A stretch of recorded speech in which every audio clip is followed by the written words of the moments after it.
What's up YouTube? This is Twilight Specter back with another video of showing off another deck profile, and today I'm going to be showcasing my Monarch deck profile. So this deck is probably one of the most hated decks that my friends play against. It can shut down so many things and it just is so annoying to get past. And it's really fun to play, but really awful to play against. But personally, I think it's fun, but obviously that's just my opinion. Other people might agree with me, other people might say it's really strong, and yes, I agree, but there's always a way to break through this deck. There's always a way, no matter how tough it gets. But rambling aside, I will start the deck profile. So, firstly, we have 3 Ether, the Heavenly Monarch. So, I'm going to project the card on the right in case any of you would like to read the text for yourself, but basically, this monster reads, you can tribute summon this card by tributing 1 tribute summon monster, and then if this card is tribute summoned, you can send 2 Monarch spell or traps with different names from your hand and or deck to the graveyard, and if you do, special summon 1 monster with 2400 or more attack and 1000 defense from your deck. So this card is really good because it allows you to special summon another monster from deck, which is really good. And if you summon a monster such as Kuraz, the Light Monarch, you get to pop 2 cards on either field, and it's just really good disruption and just really good in general. Ethos has another effect, which is you can banish a Monarch spawn trap from the graveyard, and immediately after that resolves, you can tribute summon it. So if you tribute summon it during your opponent's turn, there's going to be a lot of disruption going on, and she's really good. And that is exactly why we want her at 3. Next, we run 3 Erebus, the Underworld Monarch. Again, has similar effects to Ether, which it can be tribute summoned by tributing 1 tribute summon monster. And similarly, you can also send 2 Monarch spell and traps to the graveyard. But this time, you can shuffle back a card from the hand, field, or graveyard back into your opponent's deck, which is so powerful. No targeting, it's just such strong removal. And it also starts a second effect, which is during either player's main phase. If it's in your graveyard, you can discard a Monarch spell and trap to add a monster with 2400 or more attack and 1000 defense back to your hand. So it's really good recycling power too, and Erebus is really strong. He really is. He's my favourite Monarch for a reason, but that's why we also run him at 3.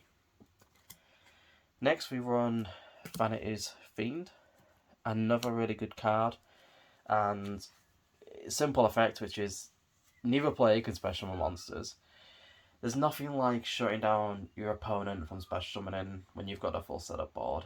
It is so irritating to get over this monster, but that's why we run it at 2, and combined with another card in the deck, which I'll showcase later, this card is a force to be reckoned with. So, that's Vanity's Fiend. Next we run Majesty's Fiend. Again, another really annoying card with a very basic effect of neither player can use monster effects. This card is, for your opponent, it's so annoying. They can't use anything, and because I feel Yu-Gi-Oh is very monster reliant these days, this card really just shuts down so many decks. But I really like it, and it is searchable, which is why we run it at only 1. Next, I run 1 Kuraz. Again, he is popping power, he is draw power, he is really good, and the best part is you can add him back to your hand with Erebus. So, he's a really good card, and you can also special summon using Ether, so it's very flexible, and he's a really good card, and that's why we run him at 1.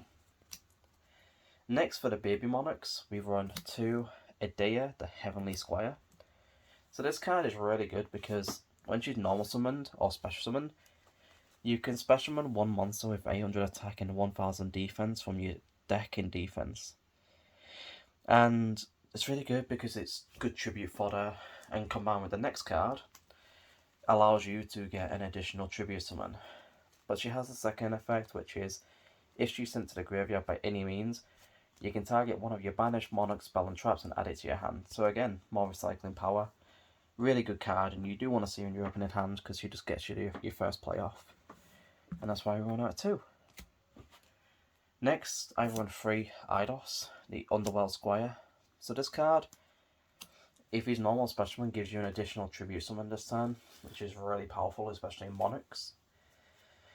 And his other effect is that you can banish, if from the graveyard, a specimen, a monster with 800 attack and 1000 defense from your graveyard. So you can get back your Idea, and then when Idea is special summoned, you can special summon another one of these from your deck. So really good, really good deck, really good card. Just helps the deck so much, and that's why we run him at 3. Next, one Mithra. She's good. 3 special summon from your hand to your field, and your opponent gets a token. So if you want to Stormforth it, if you want to go for a Stormforth play with that, you can. And if she's tribute summon, you can get an additional tribute summon this turn. So again, more tribute summons, the more fun you're going to have with this deck. And that's why we run out of 1. Next, we run 2 Proof of Pruflas, if I've pronounced that properly. If you control no special summon monsters, you can special summon it from your hand. And after that, you cannot special summon any other monsters for the rest of the turn. Monarchs, tribute summon. Wow, we can special summon. That is such a shame in Monarchs. And then, if this card is normal special summon, you can immediately after it resolves, tribute summon another monster. So, again, more tribute summons, more fun. This card is really good. Next, we've run Ankamufri, which I hope I've also pronounced that right. But if not, correct me in the comments. But this card is really good because if you have no cards in your extra deck, Monarchs, you can destroy it in the Pendulum Zone to draw a card. So it's really good draw power too. And combined with this next effect, which it has, is really stupid. Which is, it cannot be special summoned if set from face up from your extra deck by having no cards in your extra deck apart from itself, Akamufri. And then, if it's face up on a monster zone and it leaves the field, you can banish it. So, it's good because it's more tribute fodder, 3 special summon from the extra deck, and it's just a really good card. Again, that's why we run it at 3. Draw power. So that's all the monsters. So now we're going to move on to the spells. Next we run the best spell in the deck, Pantheism of the Monarchs. This card is absolutely just incredible. I mean, the artwork is beautiful too. I love this artwork. It's absolutely gorgeous. And it reads, you can send 1 Monarch spell or trap from your hand to the graveyard to draw 2 cards. It gets rid of cards in your hand that you can't use for 2 more, and it's really good. And that's not once per turn either. And its second effect is, you can banish it from the graveyard, reveal any 3 Monarch spell and traps from your deck, and your opponent chooses 1 randomly to add to your hand. Then you shuffle the rest back into your deck. So this card is so good, and you have to run it at 3. Like, draw power and search is so good, and it just helps on brick hands really easily, this card. And again, that's why we run it at 3. Next we run a lot of people's worst nightmare, which is Domain of the True Monarchs. This field spell does so much for 1 card, it's absolutely ridiculous. So, while you're the only person to control a tribute summon monster, your opponent cannot use their extra deck. They cannot special summon anything from the extra deck. It's brutal. Shuts their extra deck down. I mean, most decks use an extra deck these days. This card is just a nightmare for people. But another effect is that if a tribute to a monster you control attacks an opponent's monster, it gains 800 attack during a damage calc. So, with most Monarchs having 2800 attack or 2400, it goes past the 3k mark. So it can even beat down most monsters. Because most monsters these days usually have typically 3k attack. Monarchs just beat over them and go, yeah, screw you. Then, it has an additional effect, which is once per turn you can reduce the level of 1 monster in your hand with 2800 attack and 1000 defense in your hand by 2 until the end of the turn. So it turns a level 8 to level 6 for 1 tribute. This field spell is ridiculous. It really is so strong. Next we run 3 Tenacity of the Monarchs. So this card allows you to reveal a monster in your hand with 2400 attack and 1k defense, or 2000 attack and 1k defense, to add any Monarch spell and trap from your deck to your hand. So again, adding more cards from your deck to your hand and thinning it out and getting the puzzle pieces what you need is just so good. And as usual, that's why we run out of 3.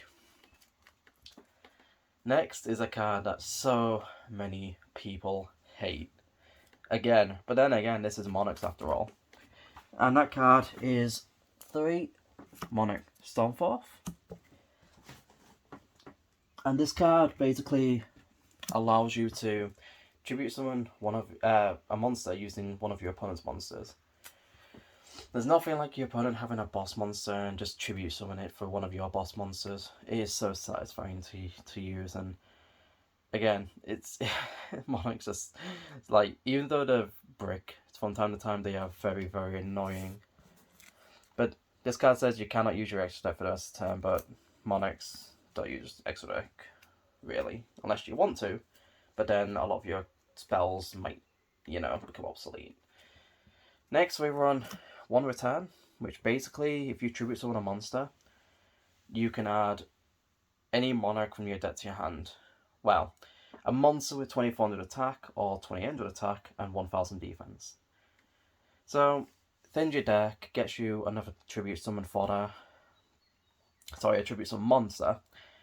And yeah, just gets you any more puzzle pieces you need. It's really, really good. Next we have the protection, which is match on the Monarchs, which basically means if you have any tribute to monsters you control, cannot be tagged to those by card effects. And yeah, and again, protection from Monarchs, it's so good. It's an amazing card. But we only run out of 1 because it's so easy to search, and I also love the artwork, it's so beautiful.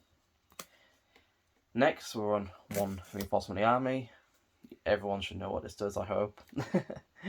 1 for 1. Gets a deer out the deck, start your plays. Then I also run 1 Foolish Barrel of Goods because you can nil Pantheism, and Pantheism, obviously in the bin, lets you get another search. So that's why I run out of 1, because it's kind of like a fourth search of Pantheism, which is really good. So that's all the spells. And last but not least, we run 2 the Prime Monarch.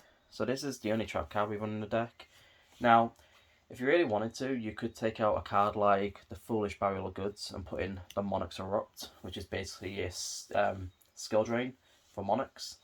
But I personally think there's so much disruption in the deck that I don't really need it that much. But the Prime Monarch, basically you can target 2 Monarch spell traps in your graveyard to shuffle them into the deck and draw a card. So, gets back resources, really, really good. Second effect is also really good, which is you can banish another Monarch spell trap from your graveyard to special summon it as a level 6 normal monster, level 5 normal monster, sorry, with 1000 attack and 2400 defense.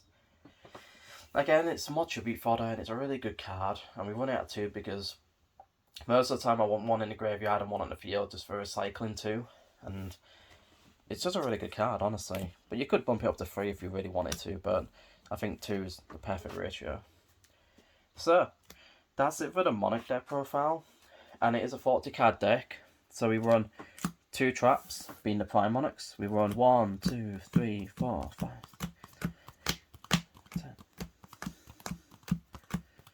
10, 17 spells, and then we run 21 monsters. So that's the deck profile, and feel free to edit this deck in any shape or form and just make it yours. Like, the beauty of Yu-Gi-Oh! Is to make your own deck, make it the way you want it to be. That's what makes it so unique and what makes every player so special. But that's just my deck build for Monarchs. I really hope you all enjoyed it, and please leave a like and comment, and also mention any other cards you would recommend substituting for this deck too. And question of the day: what is your favourite Monarch of the 6 attributes? And please, I would love to read anything you put in the comments, and love to see any replies. Thank you all, and that's Twilight Specter.